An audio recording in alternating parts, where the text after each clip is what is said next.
and I miss you. And now Congratulations, you're moving to the next level. Your next opponent is you.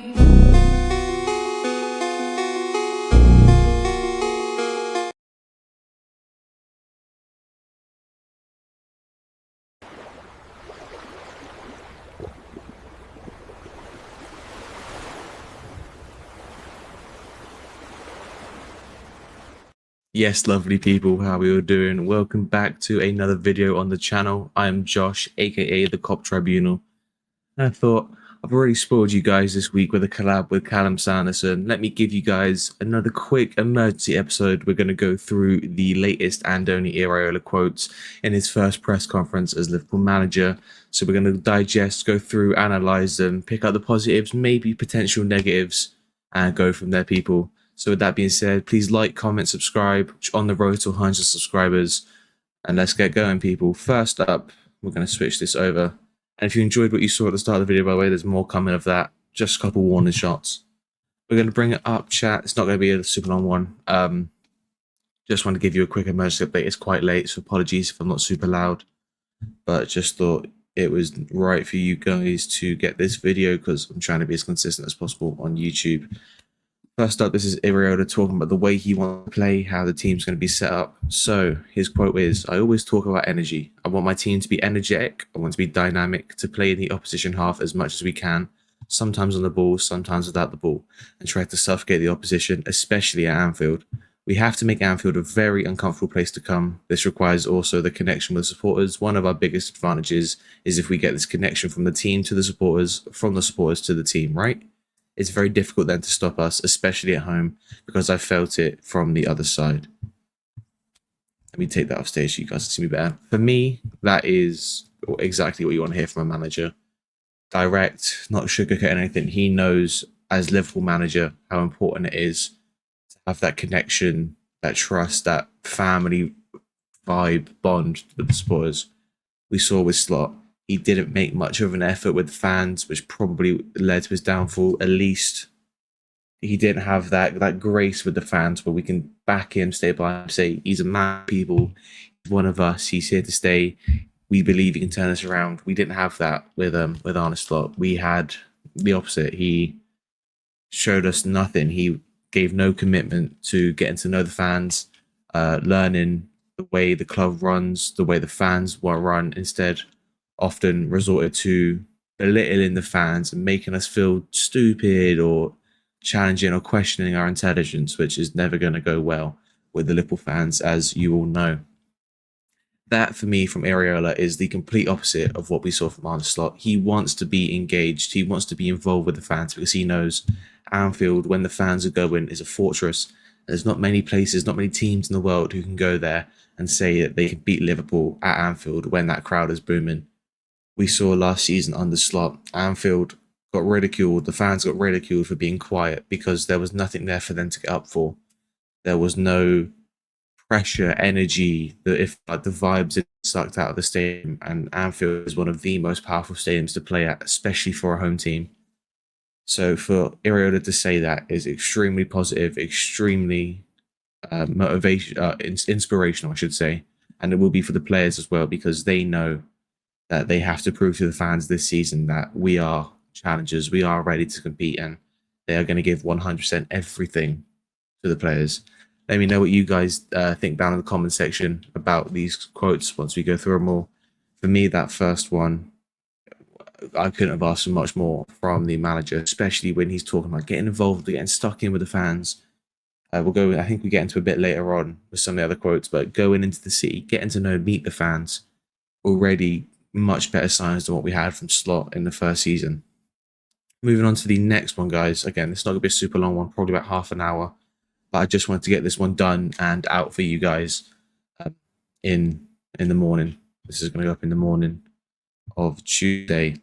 So this is Iraola. He got asked about Michael Edwards leaving. He says, "No, I have to be honest. I'm focused on my job, which is a massive one in terms of getting ready to start working with the players, trying to find the best spot for a player, trying to create a collective atmosphere where they can perform. And in my everyday, I'm more worried about transfers."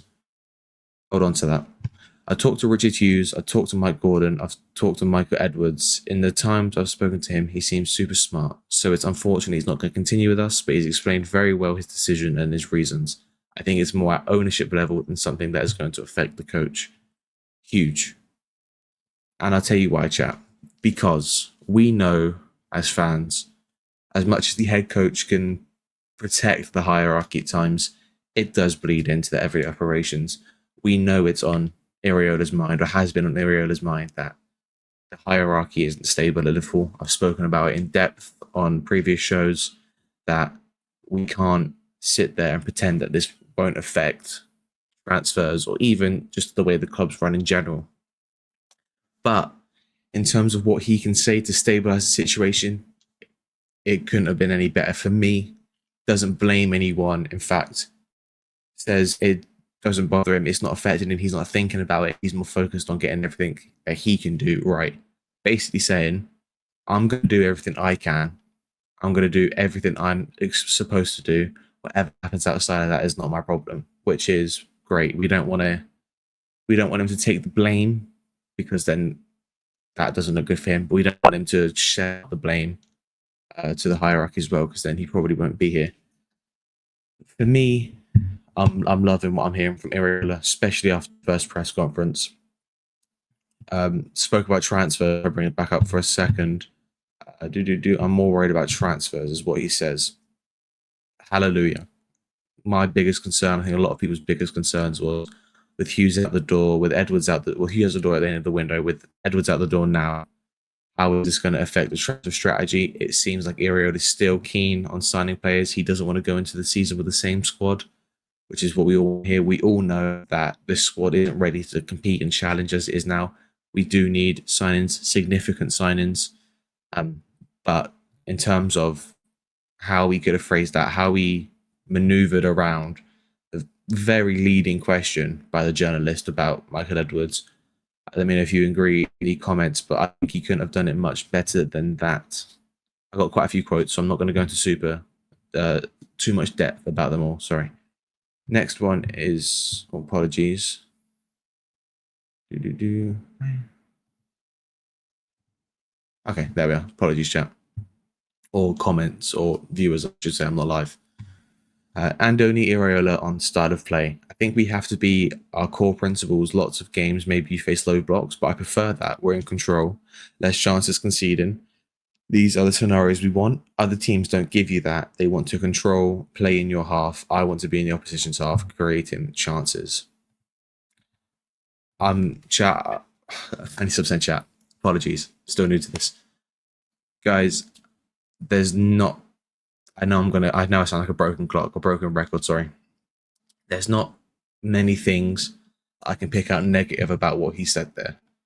The only thing potentially is that he likes facing the low block. I don't think anyone... I get what he means about the having the ball. You aren't conceding as many chances, but right now, we definitely can play possession football with the players we got, especially if we bring players in. But we are vulnerable on the counter-attack to other teams, so we need to be careful that we are defensively strong, foundationally strong at the back, so we aren't just going to concede counter-attack after counter-attack after counter-attack every game.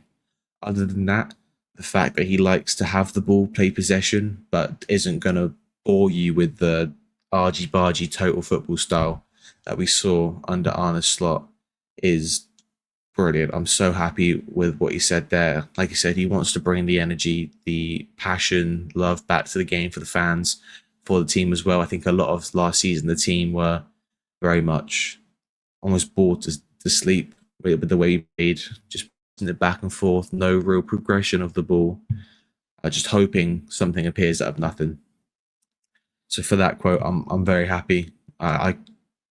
Again, I've got no notes other than potentially, I know he likes to face the low blocks, likes to keep possession, but we need to make sure that we aren't subsequent to getting counter-attacks and conceding goals in the counter too often.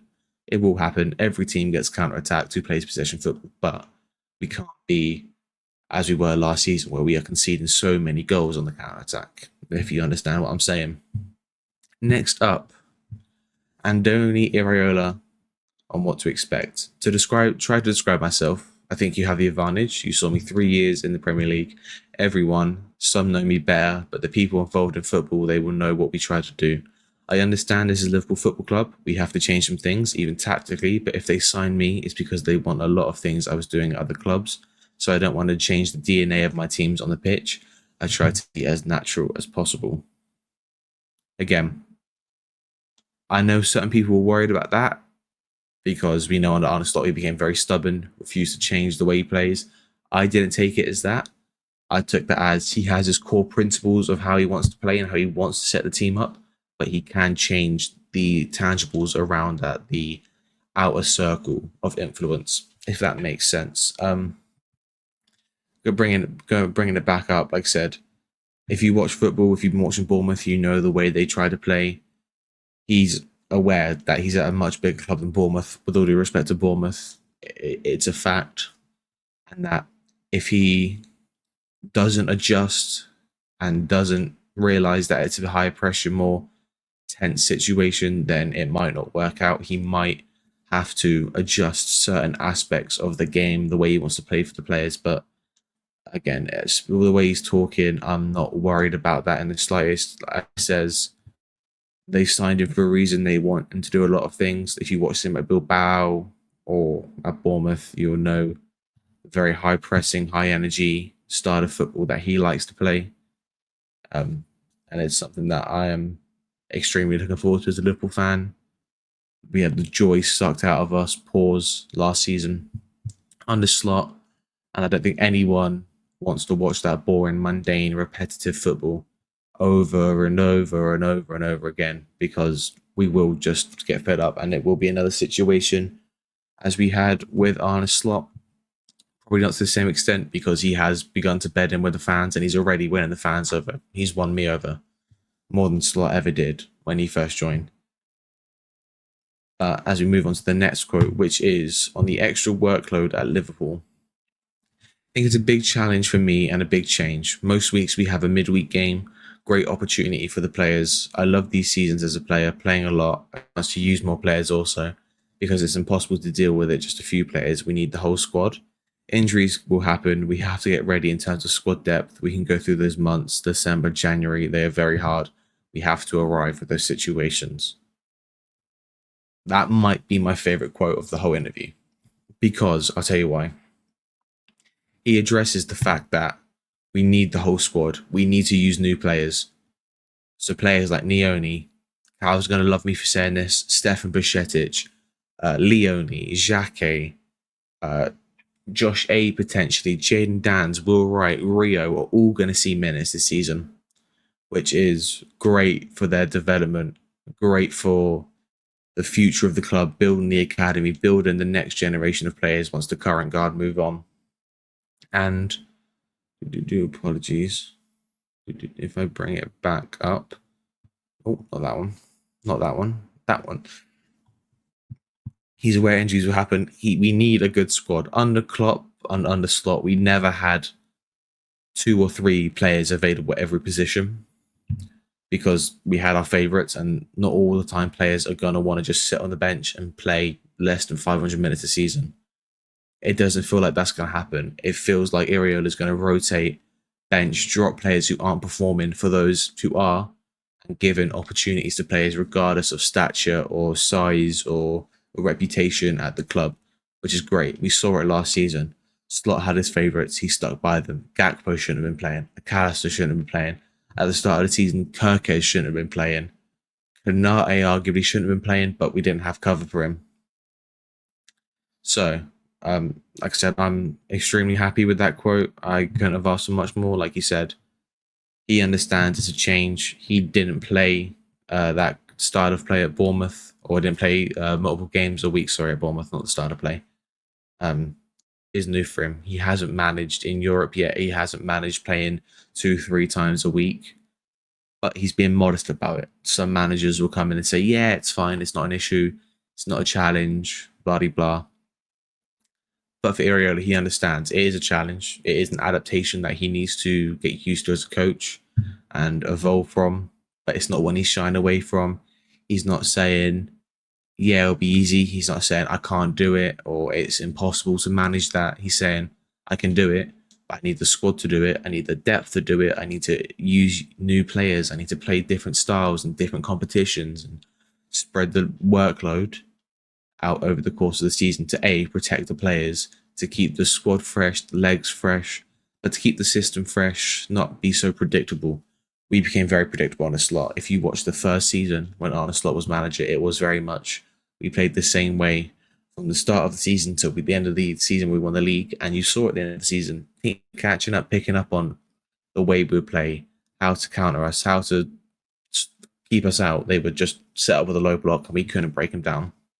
Especially last season, there was no adaptation in the way we played throughout the whole season, and we saw how that affected us. Losing 12, 13 games in a row, 18 games, or however many stupid games over a season, 20 games. We can't play like that again because we will be exposed. We will finish outside the top four. Because if you thought it was bad last season, if we played that same way this season, it's going to be catastrophic. I think we all know we won't. Iraola's a better manager than Slot, in my opinion. I can't base that off anything logically. I know we did well at Bournemouth, got 6th place, I believe, at Bournemouth. But he hasn't managed a top 6 team in terms of stature, hasn't managed in Europe yet. So we'll see how he handles the workload of that.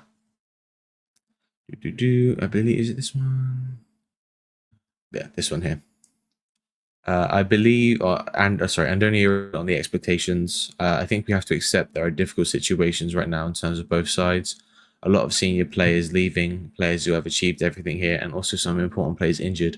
Ekitike, Bradley, Leone, long injuries. So we have to replace important players making good numbers, and those 3 injuries that will miss some time. We have to find a way to replace them.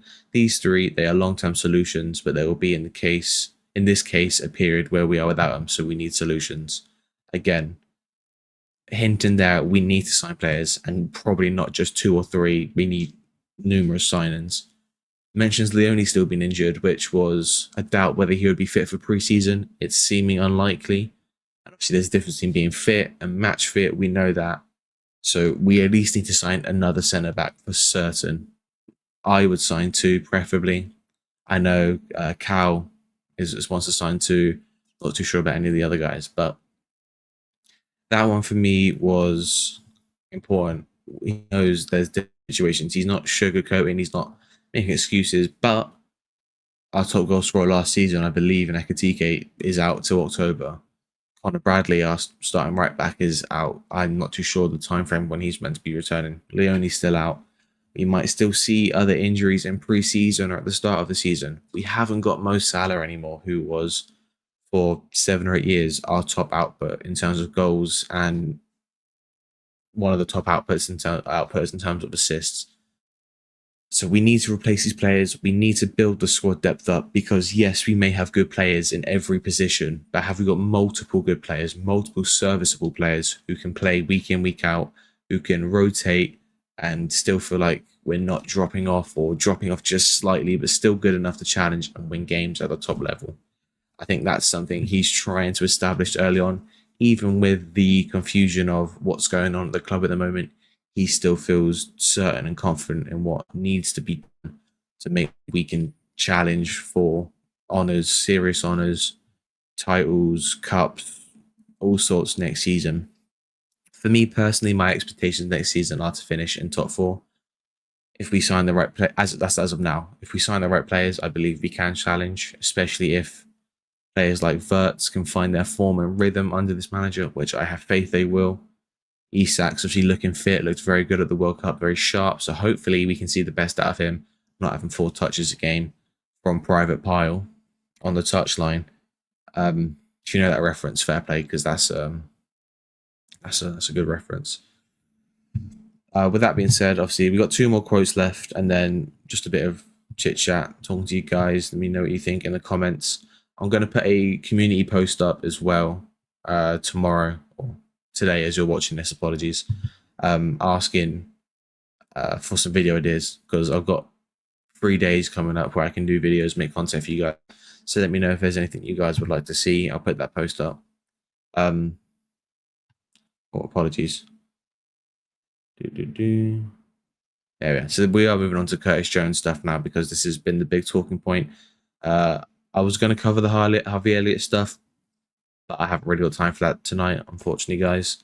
But I'll talk about that at a different stage. So Andoni Iraola on Curtis Jones. I rate Curtis very highly. For me, he's a great player. It's very important he's Scouse, that he's from here. I also like the personality. I hope we can keep him not only for this year, more time. It seems like Iraola wants Curtis Jones to stay. The way he presses, the way he's confident, strong on the ball, ball retention. I liken him to maybe they're slightly different players, but Gini Wijnaldum. Wijnaldum would press for days. He had the legs. His ball retention was great. You know when he's on the ball, he's never going to lose it. And I'm not saying Curtis is of that level or of that ilk, but he's definitely a version of that where when he's on the ball, he likes to retain the ball. And obviously sometimes he gets criticised for dilly-dallying on the ball, not moving the ball too quick. But and maybe that will not be highlighted in the Iraola system, where I think he's going to want to move the ball quick, get it into the spaces, pockets, 1-2s, short passes, runs in behind, and maybe someone like Curtis Jones who can dwell on the ball at times isn't perfect for that system. But I think you can coach him to play the way you want, and his ball retention is amazing, especially if you're under pressure. If a team's coming at you, attacking you, you want a player who can hold on to the ball so you're not just hoofing it and putting more pressure on yourself, dropping yourself deeper and deeper. You are having someone who can keep their foot on the ball, not lose it, progress the ball forward with passes, who can press from the front, win the ball back in the middle. We've seen it in the past, has a eye for goal if you put him in the right situations, which I think he will. I think it's clear. I don't think many of us want Curtis Jones to be sold. If you do, I can understand it, but not for the rumoured value of what they're asking for him. I personally would keep Curtis Jones. I'd offer him a new deal. If he doesn't sign a new deal this summer, I would sell him because I don't want to see players leaving on a free anymore. But Iraola seems keen on keeping him beyond just this upcoming season, which is optimistic. Especially because if a manager's talking about wanting to keep a player, wanting to sign a new contract, and the club don't do that, it looks bad on the club, because now it looks like you're already not giving the manager what he wants. And I understand it's not always on the club. The player has to decide. But if you gave Curtis Jones the right offer and a chance under a new manager to establish himself in the starting 11, I don't think he would ever turn that down. Especially not to go to a club like Nottingham Forest, who are a great club, have done very well over the past couple of years, but he's a Scouser. You'd assume he'd want to stay at Liverpool. It's not Trent going to Madrid, where it's the best club in the world. And Inter Milan, I think he would do amazing for Inter Milan, but I don't know if they were willing to pay enough as to meet Liverpool's value for the player. So we got oh sorry, I just realised that was meant to be. Anyway, so they're both the same quote, just from one's from Sector, one's from Transfer Room. So apologies for that, guys. I haven't got any more quotes for you. But 24 minutes in, wasn't going to be a super long one. To be honest, I kind of just wanted to talk. I'm loving doing this. Probably now is a good time for me to say thank you so much to everyone who's shown me support. I know I'm early in my journey doing this, and I'm grateful to have the opportunity to work with such amazing content creators: Cal, Drift, Matt, the Coppish Boys, Jamie, big up Liverpool Chats TV, big up Jamie Phillips, Enz, Dean, Kai, Ram, Jay, Luke. All the guys have been nothing but supportive. They're all been inspirations for me for a long time. Anyone who's been watching knows I've stated it. I've watched Coppish for years, probably close to 6 years, but more probably 5. I've been watching Jamie for about 3 years. So to have the opportunity to work with these guys is a dream come true. And I'm not going to take it for granted. I'm loving every second of making content for you guys, even if it is just short ones like this. You'll see a lot of me when the season starts. I'll be doing watch-alongs for Liverpool games, non-Liverpool games, transfer updates, player updates, regular news in general. So hopefully you get used to seeing my face a lot. I got a lot of love for the guys. They've been nothing but nurturing. I've been trying to sponge as much information and become a better host and a a better creator for you guys, because let's be real, no one wants to watch a show or a product that is boring, or they'd get no value out of, they don't learn anything, or they don't see a nuance in something. So I'm trying to offer that. But with that being said, I'll let you guys know what I've got coming up. Potentially a live stream later today. I say today because it's coming out in the morning of the 14th. I'm filming this on the eve of the 13th. So potentially today, Tuesday the 14th, I could be going live with a Liverpool squad for next season. Hopefully might have Cal, Matt for that. Potentially, if not, it'll be at some point next week for that video, guys. I'm on Big Up with Matt tonight at 8 p.m. for the Spain-France game. And then tomorrow, I'm doing the show with Drifty for the England game. I believe that's what I'm doing on Wednesday. And then Thursday, I might do a show in the evening. Friday, I'm definitely going to do a show. So you got a lot of me coming up. I think that's probably a pause. I'm just going to say it, just be safe. So hopefully you guys aren't sick of me already. If you are, I don't blame you. Ooh, that was a dirty voice crack. Anyways, please guys, smash the like button, subscribe, comment. We are on the road to 100 subscribers. It would mean a lot to me if we could reach that by... What's a reasonable goal? What's a reasonable goal to hit 100 subscribers? We're on 55 now. I started a week ago. Is it fair to say? Fair to say by... Are we on the 14th? By the end of July, maybe 1st of August, we can hit 100 subscribers. If we could, that'd be great. I've got a 100 subscriber special video lined up that I'm going to be working on shortly for you guys. So once we reach that milestone, that video will be coming out on the channel. So please, guys, like, comment, subscribe, share the video with your friends. Let me know what you guys think in the description. Got a couple more things for you guys, though. You may have saw it on the way in. I'm going to play it on the way out. And I need you, and I miss you, and now Congratulations, you're moving to the next level. Your next opponent is you.